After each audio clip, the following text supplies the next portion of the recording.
Price எல்லாம் கத்தருக்கு துதிகர் மிக உண்டாவதாக. இன்றைய நாளில் கூட கத்தரின் வார்த்தையை கேட்பதற்கு முன்னால் அவரை துதித்து ஆதரவு செய்வோம். நம்முடைய கத்தராக இயேசு கிறிஸ்து சர்வ வல்லவர். அவர் செய்த அற்புதங்கள், அதிசயங்கள், அவர் சொன்ன வார்த்தைகள் அனைத்தும் நமக்கு மட்டுமில்லை, சர்வத்திற்கும் ஒரு சிறப்பான ஒன்று. அதற்கு அடையாளமாக தான் பைபிள்,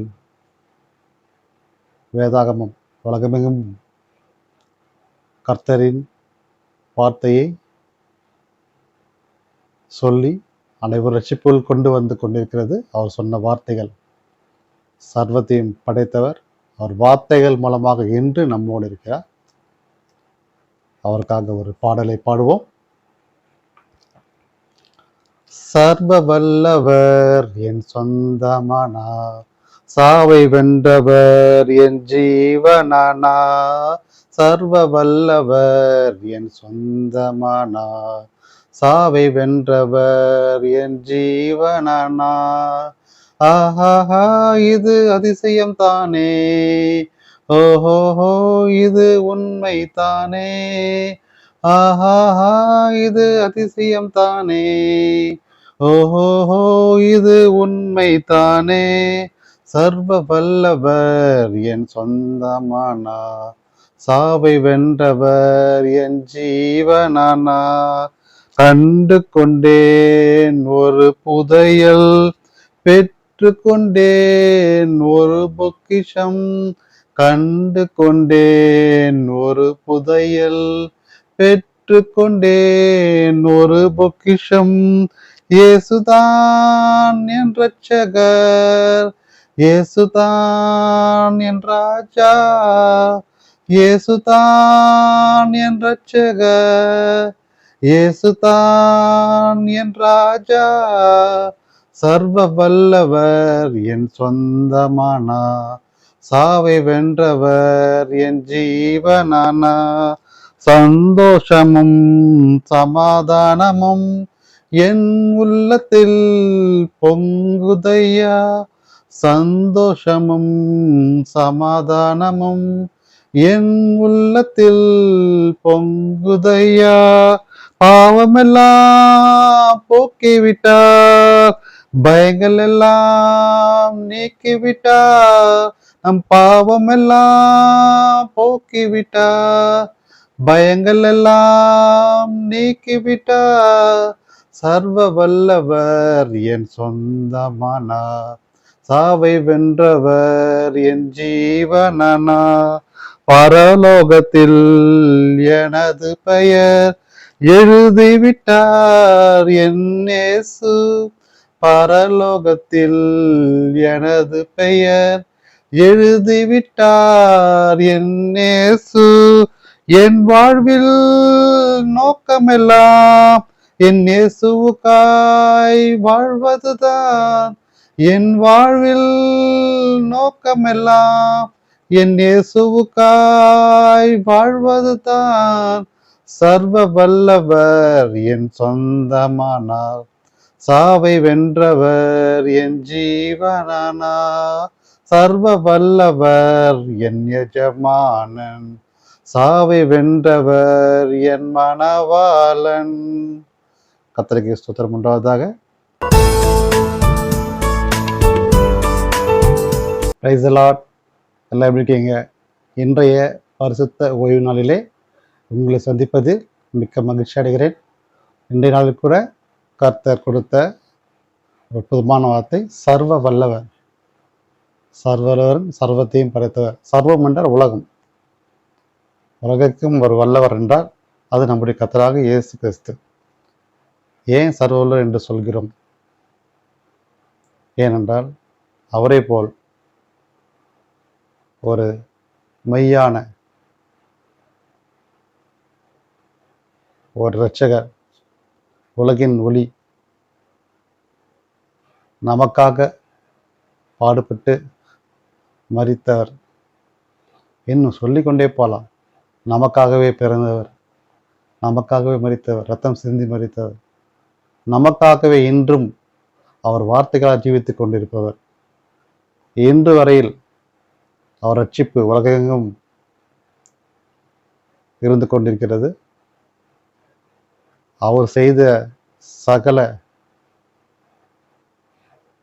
அற்புதங்களும் அடையாளங்களும் இன்றும் அவர் நம்மோடு நடத்தி கொண்டிருக்கிறார். உலகெங்கும் அவரை போற்றும் விதமாக, துதிக்கும் விதமாக தேவாலயங்களும் துதி ஆராதனைகளும் நடந்து கொண்டிருப்பதால் தான் இன்றும் உலகம் இயங்கிக் கொண்டிருக்கிறது என்பது நிஜம். அவர் நினைத்தால் ஒரு நொடியில் பூமியை மாற்றி போடலாம், அழித்து போடலாம், எப்படி வேணாலும் பண்ணலாம். ஏனென்றால் அவர்தான் உலகில் சிறு புல் முதல் மனிதன் வரை படைத்தவர். தேவனாக இருந்து, பிதாவாக இருந்து, குமாரனாக பிறந்து, பரிசுத்தாவியாக இன்று நம்மோடு ஜீவித்துக் கொண்டிருக்கிறார். அவர் சொன்ன வார்த்தைகள், அவர் செய்த அற்புதங்கள், அடையாளங்கள் நம் வாழ்க்கையிலே நடந்து கொண்டிருக்கிறதா அல்லது செய்து கொண்டிருக்கிறோமா என்றால், நிறைய பேர் வாழ்க்கையில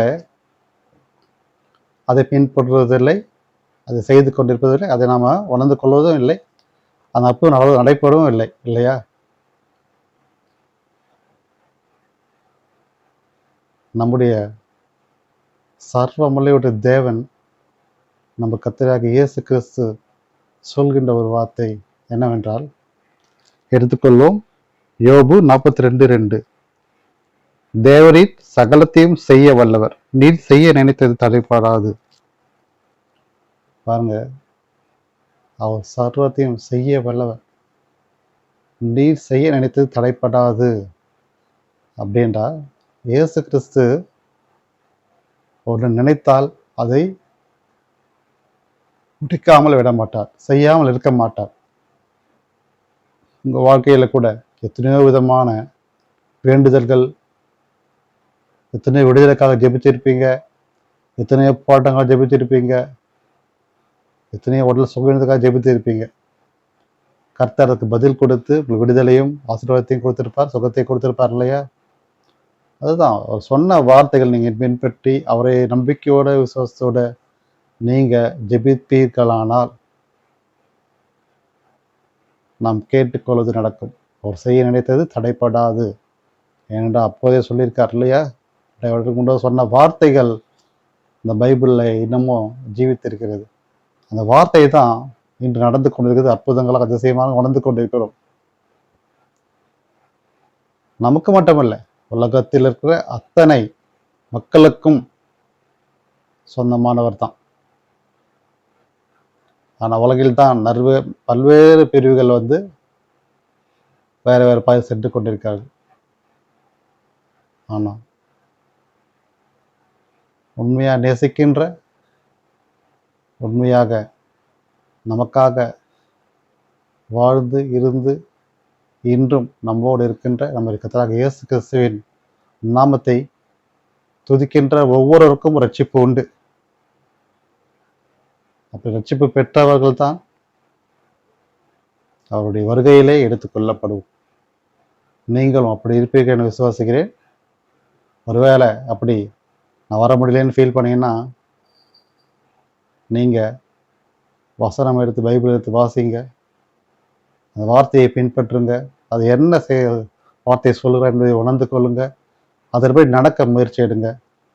நீங்கள் அப்படி செய்ய செய்ய உங்களுக்குள்ள பரிசுத்த ஆவியானவர் இறங்கி உங்களை அபிஷேகித்து உங்களை புதிய மனிதனாக மாற்றி தம்மோடு அவர் சேர்த்துக்கொள்வார். அவரோடு செல்பவருக்கு என்றுமே நித்திய ஜீவன் தான், மரணம் என்பதே இல்லை என்று நிறைய தடவை நான் சொல்லியிருப்பேன் உங்களுக்கு. இந்த வார்த்தை நான் சொல்லல, வசனம் சொல்கிறது. ஏனென்றால் அவரே வழி, சத்தியம், ஜீவனாக இருக்கிறார். அந்த ஜீவனை நமக்கும் கொடுத்து நம்ம நிலைத்திருக்க செய்வா. எங்கே? பரலோகத்தில். நம் வாழ்க்கையில் கூட இப்படிப்பட்ட பிரச்சனைகளோ போராட்டங்களோ எதுவாக இருந்தாலும் நீங்கள் இயேசு நோக்கி வாங்க. ஜெபிங்க, உங்கள் கர்த்தர் மகிமையாக நிறைவேற்றுவார். வாழ்க்கையில் நிறைய பிரச்சனைகளை நீங்கள் சந்தித்து கொண்டு இருக்கலாம். நிறைய ஜெபிக்கிறோம், ஜெபித்தாலும் அந்த பிரச்சனை போக மாட்டேங்குது. எவ்வளோ நம்ம கேட்டாலும், எவ்வளோ காணிக்கை போட்டாலும் அந்த பிரச்சனை தீர மாட்டேங்குது. இப்படி எத்தனையோ பேர்கள் ஒரு நம்பிக்கை இல்லாமல் வாழ்ந்து வருகிறீர்கள். ஜெபிப்பாங்க, வார வாரம் சர்ச்சுக்கு போவாங்க, எல்லாம் செய்வாங்க. ஆனாலும் அவனுக்குள்ளே ஒரு நம்பிக்கை இல்லாத வாழ்க்கையாக இருக்குது. நம்ம எவ்வளோ பண்ணுறோம், ஆனால் எதுவுமே நடக்கலையே, எல்லாம் வேஸ்ட்டாக தானே போகுது அப்படி என்று ஒரு சலிப்பு ஏற்பட்டு இருக்கிறது. காரணம், நம்ம விசுவாசத்தை ஒரு செகண்ட் எழுந்துடுறோம், அப்படின்னு நம்பிக்கை நம்ம எழுந்துடுறோம். சமீபத்தில் கூட சகோதரி ஒருத்தர் குடும்பத்தில் பிரச்சனைகள் அடிக்கடி வந்து கொண்டே இருக்கிறது. அதனால தொடர்ந்து ஜெபிப்பார்கள், ஜெபிக்கின்ற மகள் தான். ஆனாலும் பிரச்சனைகளும் தொடர்ந்து கொண்டு தான் இருக்கிறது. சில சமயங்களில் சமாதானம், சில சமயங்களில் திரும்பி பிரச்சனைகள் வந்துட்டே இருக்குது. ஒரு சமயம் பேசும்போது சொல்கிறாங்க, நம்ம எவ்வளோ ஜெபிக்கிறோம், எவ்வளோ கேட்குறோம், ஆனாலும் எல்லாம் வேஸ்ட்டாக தானே போகுது, எதுவுமே நடக்கலையே அப்படின்ட்டு ஒரு புலம்பல். எது உருப்படாமல் போகுது, எதுவுமே செய்யப்படல. சொல்கிறது யாருன்னா ஒரு விசுவாசி, இயேசு கிறிஸ்துவை பொழுமையாக கருத ஒரு விசுவாசி தான் சொல்கிறாங்க. பாருங்க, அந்த விசுவாசத்தில் இருக்கிறவங்களை பார்த்தீங்களா, சாத்தான் எப்படியெல்லாம் அவர்களை ஆட்டி படைக்கிறான். நல்லா ஜெபிக்கிறவங்க, துதிக்கிறவங்க தான். ஆனால் அவங்களுக்குள்ளே ஒரு அவிசுவாசம், ஒரு நம்பிக்கையின்மையை கொடுத்தது என்று சொல்லும் போதோ ஒரு செகண்ட் யோசித்தேன். பேசுவது அவரல்ல, அது சாத்தானுடைய செயல். ஏனென்றால் நீ அதிகமாக ஜெபிக்க அது சாத்தானுக்கு பிடிக்காது. எப்படியாச்சும் பிரச்சனையை உண்டாக்கி குடும்பத்தை பிரிச்சுட்டுணும், பிரச்சனையை உண்டாக்கணும், சந்தோஷமாக இருக்கக்கூடாது அப்படின்னு சொல்லி உருவாக்கிட்டே இருப்போம். அதுக்கு தான் பிரச்சனை வந்துனே இருப்போம். எப்போ சில டைமில் நம்ம மனசை விட்டுடுவோம், அவிசுவாசம் வந்துடும், எது செஞ்சாலும் உருப்படலை அப்படின்ற வார்த்தை அந்த மகள் வீடு வந்தபோது உணர்ந்தேன். உடனே சொன்னேன், நீங்கள் தொடர்ந்து இயேசு கிறிஸ்துவை நேசிங்க, அன்பு செய்யுங்க, விட்டுறாதீங்க. நிச்சயம் என்றாவது ஒரு நாள் உங்கள் வாழ்க்கை மாறும். இயேசு உங்களுக்கு விடுதலை கொடுப்பார், சந்தோஷத்தை கொடுப்பார், சமாதானத்தை கொடுப்பார். ஏண்டா சர்வத்தையும் படைத்தவர் உங்கள் பிரச்சனையை தீர்க்காமல் இருப்பவர் நிச்சயமாக உங்கள் பிரச்சனைகள்லாம் தீர்ப்பார். உங்கள் வாழ்க்கையில் கூட அநேகருக்கு இப்படிப்பட்ட சூழ்நிலைகளாக இருக்கலாம். எவ்வளோ ஜெபிச்சோம், அந்த காரியம் நடக்கலையேன்ட்டு. ஆனாலும் சொல்கிறேன், நிச்சயமாக ஒரு நாள் உங்கள் காரியங்கள்லாம் வைக்கப்படும். நீங்கள் தொடர்ந்து விசுவாசத்தோடு இருங்க, அதுதான் ரொம்ப முக்கியம். நம்ம விசுவாசம் ஒரு செகண்ட் நம்ம கேப் விட்டாலே போதும், அந்த கேப்பில் சாத்தான் உள்ளே ஃபில் பண்ணுவோம். என்ன ஃபில் பண்ணுவான்னா, பிரச்சனைகள், போராட்டங்கள், கண்ணீர்கள், கஷ்டங்கள், கவலைகள் எல்லாத்தையும் ஃபில் பண்ணி வச்சுருவோம். அதில் தான் மூழ்கிட்டு எழுந்து வெளியே வர முடியாமல் கஷ்டப்பட்டுருப்போம்.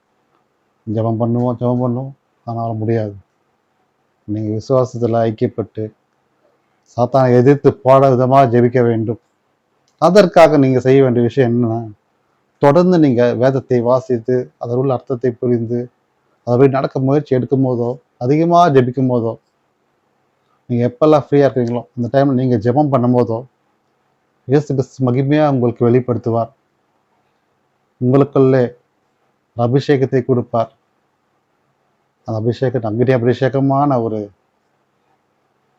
அபிஷேகமாக இருக்கும். அவர் உங்களோடு வந்த பிறகு எந்த சாத்தானும் உங்களுக்குள்ளேருந்து வெளியே போயிடுவான். யார் உங்களுக்கு எதிராக சாபம் கொடுத்தாலோ அல்லது தவறாக பேசினார்களோ, எதிர்த்தார்களோ, யாராக இருந்தாலும் அதெல்லாம் அவங்களுக்கு திருப்பி தான் போயிடுவேன். எப்படி ஒரு பாலை வேகமாக அடித்தாலும் திருப்பி நம்மகிட்ட வேகமாக வருதோ, யார் உங்களை ஏசினார்களோ நீங்கள் செய்கின்ற ஜெபத்தின் மூலம் ஆண்டவர் அவர்களுக்கு பதில் கொடுப்பார்.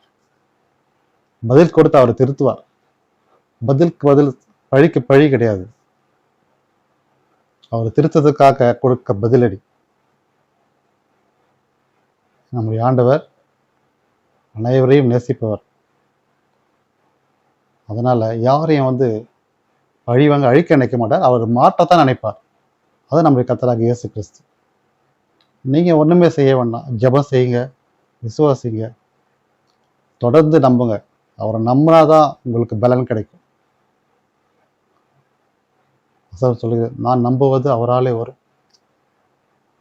அவர் நம்பினீங்கன்னா தான் நீங்கள் கேட்டதெல்லாம் கிடைக்கும். சமீபத்தில் கூட ஒரு சின்ன ஸ்டோரியை நான் படித்தேன். அது நிஜமான தெரியாது. ஆனால் அந்த ஸ்டோரி ஒரு அற்புதமான விஷயமா அது இருந்தது. அதை நீங்கள் பார்த்துட்டு வாங்க. அது கிளிப்பிங் மூலிமா உங்களுக்கு காட்டுறேன். ஒரு விமானம் வானத்தில் உயரே பறந்து கொண்டிருந்தது. அந்த விமானத்தில் 200க்கு மேற்பட்ட மக்கள் பயணித்தனர். திடீரென்று அந்த விமானத்தில் கோளாறு ஏற்பட்டு ஆடியது. மக்கள் எல்லாம் பயந்தாங்க. அவங்க சாப்பிட்ட பொருளெல்லாம் சிதறி கிடந்தது. ஆனாலும் ஒரே ஒரு சிறுமி மட்டும் இதை பற்றியும் கவலைப்படாமல் சந்தோஷமாக இருந்தார். ஏன் இப்படி சந்தோஷமாக இருக்கான்னு எல்லாரும் கேட்டாங்க. அதற்கு அவர் சொன்ன பதில் என்னென்னா, இந்த விமானத்து பைலட் கேப்டன் என்னுடைய அப்பா, அவர் என்னை பாதுகாப்பாக கொண்டு போவார், நான் கவலைப்படணும் அவசியம் இல்லைன்னு சொன்னேன். அதே போல் அந்த விமானத்தை அற்புதமாக தரையிறக்கி அத்தனை பேரையும் பாதுகாத்தார். ஒரு தந்தை மகளை அற்புதமாய் காப்பாற்றினார். அந்த ஸ்டோரியை நீங்கள் பார்த்துருப்பீங்க. பாருங்கள், அந்த மகள் எவ்வளோ விசுவாசமாக பிரச்சனை அந்த ஃப்ளைட்டுக்குள்ளே எப்படி இருந்தாலும் சரி, ஆனால் அவன் முகத்தில் எந்த ஒரு கவலையோ அச்சமோ பயமோ இல்லாமல் சந்தோஷமாக இருக்க காரணம் இந்த ஃப்ளைட்டை ஓட்டுறது அவங்க அப்பா. எப்படியாச்சு என் அப்பா என்னை காப்பாற்றுவார் அப்படின்னு சொல்லிட்டு விசுவாசித்தான், நம்பினா. அதே போல தான் உங்கள் வாழ்க்கையில் கூட எத்தனை போராட்டங்களோ பிரச்சனைகளோ சோதனைகளோ அவமானமோ துக்கமோ எதுவாக இருந்தாலும் நீங்கள் விசுவாசத்தில் அவரை நம்புங்க.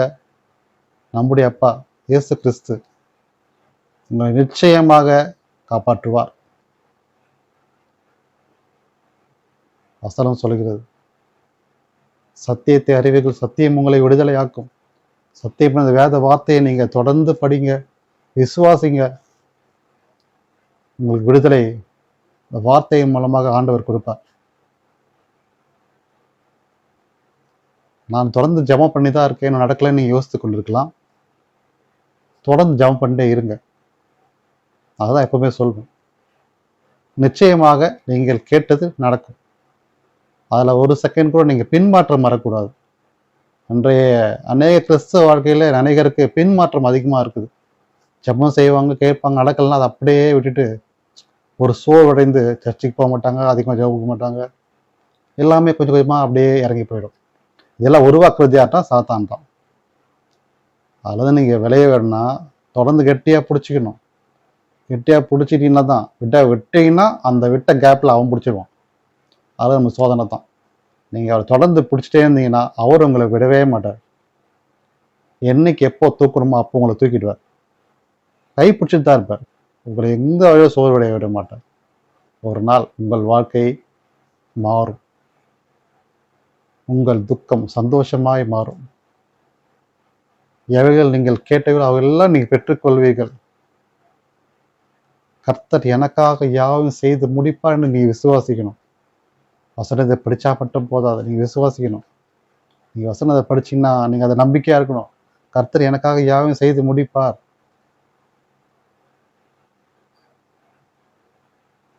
நம்பிக்கையிலே சந்தோஷமாக இருங்கள். உபத்திலே பொறுமையாக, ஜெபத்தில் உறுதியாக தரித்திருங்கள் வசனம் சொல்கிறது.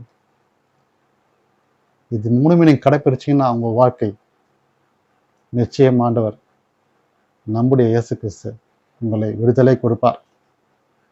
அது எப்படிப்பட்ட சூழல் இருந்தாலும் சரி, உங்களுக்கு விடுதலைக்கு நிச்சயமாக உண்டு. விசுவாசத்தோடு சொல்கிறேன், உறுதியாக சொல்கிறேன், உங்கள் வாழ்க்கையை கர்த்தர் உயர்த்துவார், மாற்றுவார், உங்களுக்கு சந்தோஷத்தை கொடுப்பார். இதுவரை நீங்கள் விட்ட கண்ணீர்கள், கஷ்டங்கள், அவமானங்கள் எல்லாம் நிச்சயம் கூடிய விரைவில் சந்தோஷமாக மாறும், வெற்றியாக மாறும். அடைப்பட்ட எல்லா வித கடவுளும் திறக்கப்படும். அன்று நீங்கள் உங்கள் வாழ்க்கையில் உயர்வை காண்பீர்கள், சந்தோஷத்தை காண்பீர்கள். உங்கள் குறைவுகள் எல்லாம் நிறைவாய் மாற்றி கொடுப்பவர் நம்முடைய கர்த்தராகிய இயேசு கிறிஸ்து தான். இந்த குடியிலிருந்து விடுதலை, குழந்தையிலிருந்து ஒரு குழந்தை பாக்கியத்தை கொடுப்பது, நோயிலிருந்து விடுதலை, மன கஷ்டத்திலிருந்து விடுதலை, பண கஷ்டம், கடலிலிருந்து விடுதலை, சாத்தானப்பிலிருந்து விடுதலை. இப்படி எந்த பிரச்சனை இருந்தாலும் சரி, எல்லா விதத்திலும் விடுதலை ஆண்டவர் கொடுப்பார். நீங்க ஜெபிக்க வேண்டியது தான். அவர் மகிமைப்படுத்தணும், ஜெபிக்கணும், துதிக்கணும், அனுதினமும் பைபிளை வாசிக்கணும். இதுதான் ரொம்ப இம்பார்ட்டன்ட். அனுதினமும் நீங்கள் ஜெபம் செய்யணும். அது ரொம்ப ரொம்ப இம்பார்ட்டன்ட். நீங்கள் ஜெபிக்க ஜெபிக்க ஜெபிக்க உங்களுக்குள்ளே பரிசுத்த ஆவியானவர் உங்களுக்குள்ளே வந்து உங்களை ரட்சிப்பில் எழுப்புவார். நீங்கள் அப்படி எழுப்பும் போது அநேகருக்கு நீங்கள் சாட்சி சொல்வினாலாம் நீங்கள் சாட்சிகளாக மாறுவீர்கள். அந்த சாட்சிகள் உங்களுக்கு கிடைத்த அற்புதங்கள் அவர் கொடுக்கும்போது நீங்கள் சாட்சிகள் சொல்லும் போதோ நம்மைப்போ அநேகர் ரட்சிக்கப்படுவார்கள், விடுதலை கிடைக்கும். அப்படிப்பட்ட வாழ்க்கையை கர்த்தர் உங்களுக்கு கொடுப்பார். நீங்கள் இதுவரை கேட்டும் பெற்றுக்கொள்ளாத எந்த ஒரு விஷயமா இருந்தாலும், நடக்கவே நடக்காது என்று சொன்னாலும் அதை நிச்சயமாக கர்த்தர் நடத்தி காட்டுவார். பாருங்க, அந்த டைம்ல இந்த பூமியை உருவாக்குனாரு. புல் பூண்டுலேருந்து ஒரு சின்ன குட்டி பூச்சிலேருந்து ஆதானேவால் மனுஷன் வரைக்கும் படித்தவர் இல்லையா? ஒவ்வொரு நாள் அந்த 1 வீக்கில் அத்தனை பேரை படிச்சுட்டார். அப்படி இருக்கும்போதோ இந்த உலகத்தையே உருவாக்கினவருக்கு ஒரு சாதாரண பிரச்சனைகளை எடுத்து போட முடியாது. நிச்சயமாக முடியும். இந்த உலகில் எங்கெல்லாம் பாவங்கள் நிறைந்திருக்கிறதோ, எங்கெல்லாம் சோதனை நிறைந்திருக்கிறதோ, எங்கெல்லாம் பிரச்சனைகள் நிறைந்திருக்கிறதோ அங்கெல்லாம் கர்த்தருடைய அனுக்கிரகம் நீங்கள் ஜெபிக்கும் போது தான் கிடைக்கும். உங்கள் ஊரில் ஒரு பிரச்சனையா, உங்கள் நாட்டில் ஒரு பிரச்சனையா, ஜெபம் செய்யுங்க. உங்களுக்காக மட்டும் ஜெபிக்காம இந்த நாட்டுக்காக, நாட்டு மக்களுக்காக ஜெபம் செய்யுங்க. உங்கள் ஸ்ட்ரீட்டில் இருக்கீங்களா, ஸ்ட்ரீட் மக்களுக்காக ஜெபம் செய்யுங்க. ரட்சிப்புக்காக ஜெபம் செய்யுங்க. நமக்காக மட்டும் ஜெபிப்பதில்லை, மற்றவர்களுக்காக தான் முதலாவது ஜெபமாக இருக்க வேண்டும். முடிவில் தான் நமக்காக ஜெபிக்க வேண்டும். நீ மற்றவர்களாக ஜெபிக்க ஜெபிக்க உங்கள் வாழ்க்கையை கர்த்தர் மாற்றுவார், ஆசீர்வதிப்பார் என்று அதான் அவர் எதிர்பார்க்கிறார். நீங்கள் சுயநலமாக இல்லாமல் மற்றவர்களுக்காக உதவி செய்யுங்க, ஜெபம் செய்யுங்க. ரொம்ப ரொம்ப முக்கியம். பிறருக்கு செய்யும் உதவி தனக்கே செய்வது போன்று என்று வசனம் சொல்கிறது. நீங்கள் யாராவது கஷ்டப்பட்டால் நீங்கள் உதவி செய்யுங்க. நீங்கள் செய்கின்ற உதவி ஒரு நாள் அது ஆசீர்வாதமாக மாறும். கர்த்தர் உயர்த்துவார், பாதுகாப்பை கொடுப்பார், ஆசீர்வாதத்தை கொடுப்பார். என்ன, கொஞ்ச நாள் பொறுமையாக காத்திருக்கணும். அதற்கான பலன் நிறைவாக இருக்கும். கர்த்தருக்கு காத்திருக்கிறவர்கள் புது பலன் அடைவார்கள். கழுகு எப்படி பழையதெல்லாம் இறக்கையெல்லாம் போயிட்டு புது பலன் அடைந்து புது சிறகை கெடுத்து பறக்குதோ, அதே போல் நம் வாழ்க்கை பழையவெல்லாம் எடுத்து போடப்பட்டு புதிய சிறகை போல நம் வாழ்க்கையை கர்த்தர் மாற்றி நம்மளை உயர பறக்க வைப்பார், புது பலனை கொடுப்பார். வசனம் சொல்கிறது. நீங்க செய்கின்ற விஷயம் ஒன்றுதான், இந்த வசனத்தை வாசிப்பதும் ஜெபிப்பதும் அவர் மகிமைப்படுத்துவதும் கர்த்தருக்குள் அடங்கி இருப்பதும் தான்.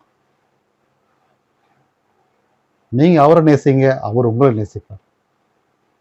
உலகில் மனிதர்கள் நீங்க நேசிப்பதை விட கர்த்தரை நேசிங்க. அவரை போல் நேசர் உலகில் யாருமே கிடையாது.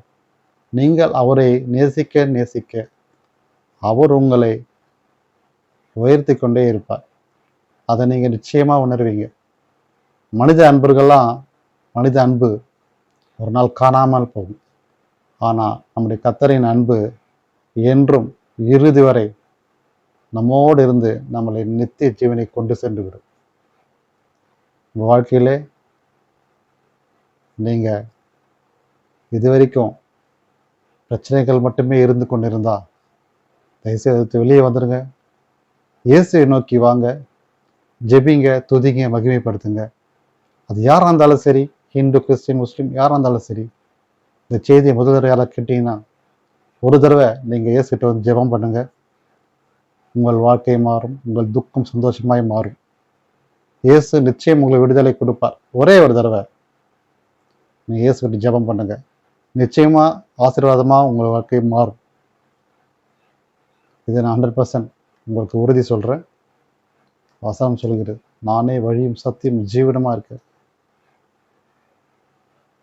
நீங்கள் அவரை பின்பற்றி நடப்பினால் உங்கள் வாழ்க்கை மாற்றத்தை நோக்கி நடக்கும், முன்னேற்றம் நடக்கும், ஆசீர்வாதம் கிடைக்கும், அற்புதங்கள் நடக்கும். வசனம் சொல்கிறது,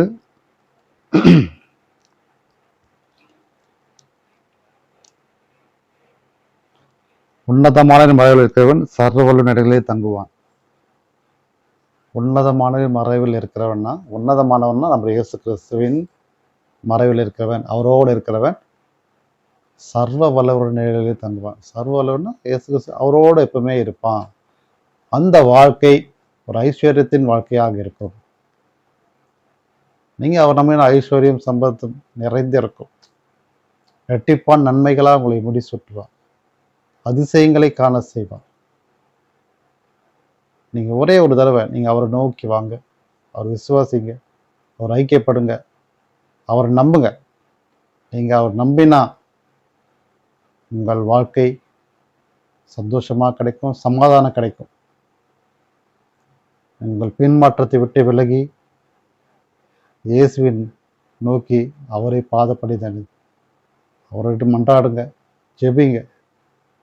ஏசப்பா எனக்கு விடுதலை கொடுங்க, எனக்கு சுகத்தை கொடுங்க, பலத்தை கொடுங்க, ஜெபிங்க. நிச்சயமாக இயேசு கிறிஸ்து விடுதலை கொடுப்பார்.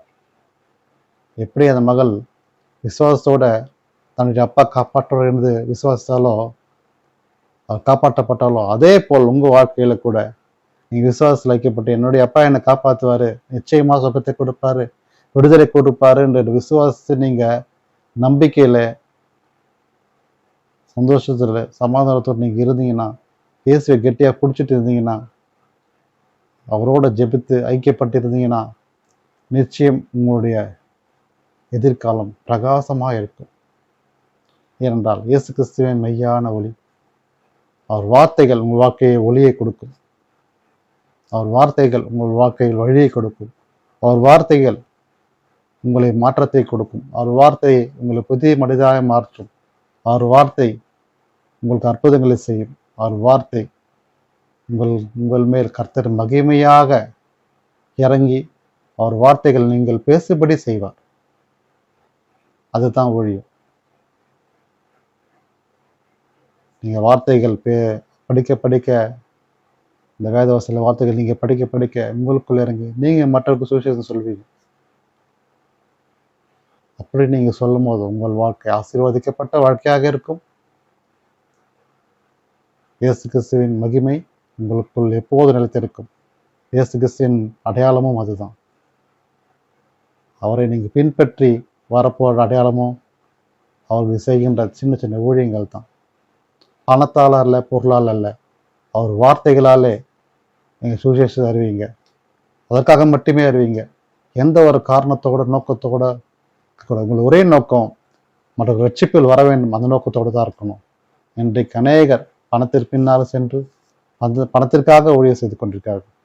ஆனால் இயேசு கிறிஸ்து அதை விரும்பலை. விரும்புவது ஒரு உண்மையுள்ள ஊழியக்காரனை, உண்மையுள்ள ஊழியத்தை செய்யணும். ஊழியம் என்பது இயேசு கிறிஸ்துவின் வார்த்தையை சொல்லி விடுதலை, எத்தனையோ அடிமைதனத்தில் உள்ளவருக்கு விடுதலை பெற்றுத்தர வேண்டும், அவர் கலந்து விடுதலை பெற வேண்டும், பாவத்தில் விடுதலை பெற வேண்டும் என்பதற்காகத்தான். அப்படி நீங்கள் செய்வதன் மூலம் இயேசு கிறிஸ்துவின் உங்களுக்குள்ளே எப்போதும் வாசம் செய்வார். நீங்கள் தொட்டு ஜெபிக்கின்ற எந்த ஜெபமாக இருந்தாலும் அது விடுதலை கொடுக்கின்ற ஜெபமாய் மாறும். உங்களுக்குள்ளே, ஏனென்றால் உங்களுக்குள்ளே இயேசு கிறிஸ்து இருக்கிறார்.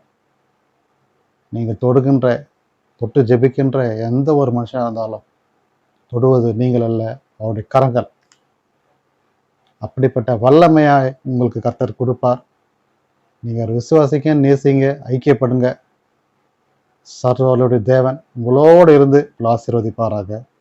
இயேசு கிறிஸ்துவுக்கு மகிமை உண்டாவதாக. மீண்டும் உங்களை சந்திக்கும் வரை இயேசு கிறிஸ்துவின் மகிமை உங்களோடு இருந்து உங்களை காத்து வழிநடத்துவாராக. ஆமென். நாம் ஜெபம் செய்வோம். ஸ்தோத்திரம் கர்த்தாவே, இதோ இந்த புதிய நாளுக்காக நன்றியை துதிக்கிறோம் கர்த்தாவே.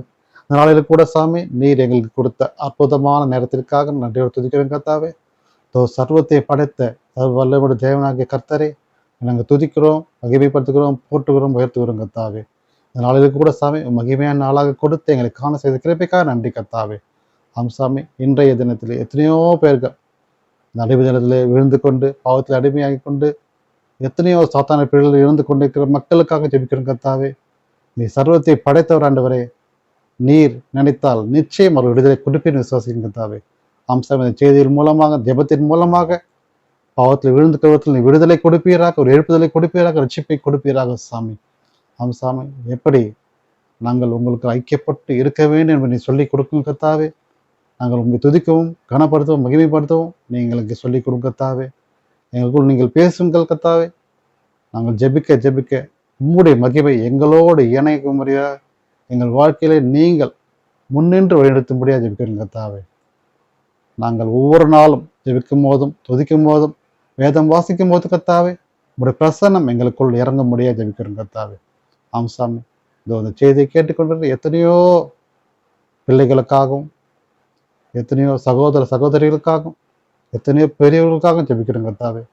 அவள் ஒவ்வொருவருக்கும் செய்தியை தொடும்படியாய், அவர்கள் இயேசுவை நம்பி வரும்படியாய், ஜெபிக்கும்படியாய், துதிக்கும்படியாய் நாங்கள் விசுவாசிக்கிறோம் கர்த்தாவே. இயேசு கிறிஸ்துவின் அடையாளமும் நாங்கள் நிச்சயமாக நிறைவேற்றும்படியாக கர்த்தாவே. இந்த வார்த்தைகள் அவளை தொடும்படியாய், அவள் வாழ்க்கையை மாற்றத்தை கொடுக்கும்படியாக ஜெபிக்கிறோம் கர்த்தாவே. நீ செய்ய போகின்ற அற்புதங்களுக்காய் நன்றியோடு துதிக்கிறோம் சாமி. விசுவாசிக்கிறோம் கர்த்தாவே. நிச்சயமாய் முடியுண்டு, நம்பிக்கை வீண் போகாத என் வார்த்தையின்படி சாமி நாங்கள் விசுவாசிக்கிறோம். நிச்சயமாய் எங்கள் வேண்டுதல்கள் எல்லாம் நீ நிறைவேற்ற என்று விசுவாசிக்கிறோம் கர்த்தாவே. ஆசீர்வாதங்கள் வழிநடத்தும். நாளை எங்களுக்கு கொடுத்த நல்ல நேரத்திற்காக, இந்த செய்தியை கொடுக்கும்படி செய்த நல்ல கிருபைக்காக நன்றி கர்த்தாவே. ஆசீர்வதிங்க. தொடர்ந்து மகிமையாக எங்களோடு இருந்து எங்களை பாதுகாத்துக் கொள்ளும். மீட்பர் இயேசு கிறிஸ்து மூலமே எனக்கு ஜீவன் நல்ல பிதாவே. ஆமீன். என் ஆத்மாவே கர்த்தரை ஸ்தோத்திரி, என் முழுமை பசு நாமத்தை ஸ்தோத்திரி. என் ஆத்மாவே கர்த்தரை ஸ்தோத்திரி, கர்த்தர் செய்த சகல புகழ்களும் மறவாதே. ஆமீன். Praise the Lord. கர்த்தருக்கே துதிகர மகிமை உண்டாவதாக. ஆமீன்.